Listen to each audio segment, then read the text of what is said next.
Don't strike out before you swing. But first, what's up, beautiful people? This is your favorite cousin Rich, back once again. I hope y'all having an amazing day, because I am as well. Also, if you would like spiritual life coaching, you can find my contact information in the bio or the description. So let's begin. Don't strike out before you swing. Of course, that's an analogy, but an analogy for what? Self-sabotaging. Don't count yourself out before you even begin. Don't count yourself out before you even try or start. Picture this. Picture you, Hank Aaron, Babe Ruth, Barry Bonds, somebody who played baseball, somebody good who played baseball, whoever your favorite baseball player is, right? And they call your number. It's time for you to bat. It's time for you to up at bat. And before the pitcher even gets ready, before the pitcher even gets to throw the first pitch to you, you have no strikes, no balls, no nothing. Before the pitcher even gets to throw the ball, you just walk away from the mound. You just walk away from home base. You just walk away from the plate. You go back to the dugout. You know what I'm saying? You take your gloves off. You put the bat down. You take your helmet off. And you just go back and sit down. He didn't even throw a pitch yet. And you just go sit down and you quit. That's what self-sabotaging is. That's what striking out before you even get the swing is. You giving up on yourself, or you giving up on the situation before you even try, before you even attempt, before you even give yourself chance or grace to see what the outcome could be. Number one, I ask you, what are you scared of? What's the fear of striking out? As if you won't live another day. Also, I say, why do we self-sabotage? What is this fear, or what is this thing that causes us to strike out before we swing, I should say? Now, going back to the analogy that I stated of, imagine you are your favorite baseball player or a baseball player, whatever the case may be, and you're at bat, right? You have to have some kind of skill. You have to have some kind of talent to even make it to swing that bat in this professional game.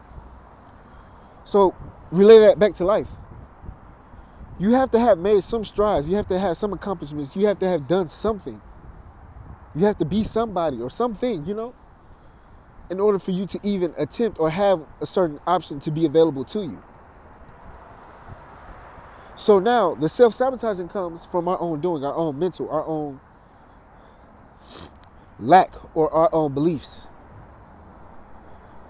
It's not because we're not prepared, because we wouldn't even have the opportunity given to us. The opportunity wouldn't even be exposed to us if we weren't even able to carry out this plan, right? It wouldn't even be available to us. So thinking that we're not prepared, we're not ready, or we're not qualified, we need to put that out the window. We need to take that out the window. So now it's a limiting fear, or a limiting belief, or a limiting factor that we have installed in us, or someone has installed in us, that we can't carry out this task, that we can't accomplish it, that we're not good enough. Like I said, you already made it. You already qualified. You've already done the work. So why do we strike out before the pitch is even thrown?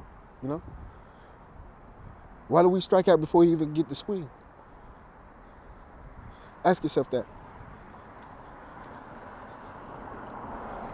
So many times we have opportunities offered to us, that would be amazing. Yet we don't go after them due to how we feel about ourselves. We don't go after them because we feel we're not adequate enough. And I'm saying I'm speaking about people who may self-sabotage. Now, I've been in this boat before. Trust me, I've been in this boat before. And what I'm telling you is the same things that I've had to tell myself, or I've had to look up, I've had to research, I've had to sit, meditate about, do shadow work about, and all these things. And figure out the reason why I would self-sabotage, the reason why I would not go after opportunities when they were offered to me. Was it a lack of self-confidence? At some point in time, there may have been. Why? Because maybe down that avenue I wasn't, let me figure out the correct way to put it. Down certain avenues, I might not have had the confidence because I might not have had the certain experience in order to carry out said task. Therefore, the confidence that I may have needed wasn't there. That could be. Sometimes it may have been. Sometimes it might have been limited beliefs that might have been downloaded upon me from outside factors that I've let creep into my brain. Now that I've had to eradicate them because they haven't served me any good. So, whoever's watching this, you're not the only one who's dealt with self-sabotage. A lot of people do. To be completely honest with you, a lot of great people do. But it's because we live off of these limiting beliefs, these limited factors that have been downloaded upon us. Deep down inside, we truly know that we can accomplish these tasks. Deep down inside, we truly know we can do whatever is put in front of us. We know it.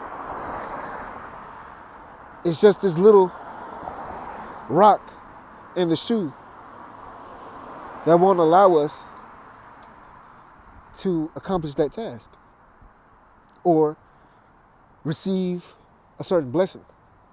A lot of times we may fear striking out before we even get the swing, not knowing how good you are. You might knock the ball out the park. It might be a home run. It might be a grand slam. You never know. You see, but a lot of times we count ourselves out because of the negative we think that may happen or the limited beliefs that we think may happen. But what if we replay those negative beliefs, or we get rid of those negative beliefs and we think positive?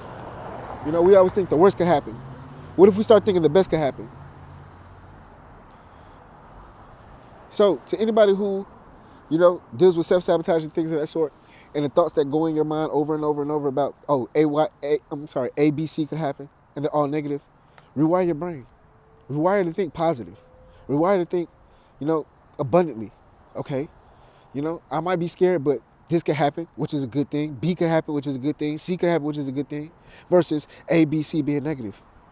Because if you already think that these things are negative, when you go into a situation, number one, if you don't avoid a certain situation before you self-sabotage, because self-sabotage already begins with the negative belief. Not as soon as you embark on this goal. The self-sabotage begins as soon as you think of that negative belief. So what I'm saying is, rewire your brain, and as soon as the opportunity comes about, don't think negatively, think positively. Because if you think negatively, it's already going to have a negative outcome. Once you drop that one drop of negativity, it's all south from there on. Erase the negativity, embrace the positivity, and let the outcome be what it is. And if it's not desired, know that you tried. And it might not have been for you. It don't mean nothing on your part in a negative sense or in a demeaning sense. It just means it wasn't for you. You learn, take away the things that you need to take away, and grow. This is life. Anyway, remember, if you need spiritual life coaching, you can find my contact information in the bio or the description. Appreciate y'all for watching. This your favorite cousin. Y'all be safe. Love and blessings.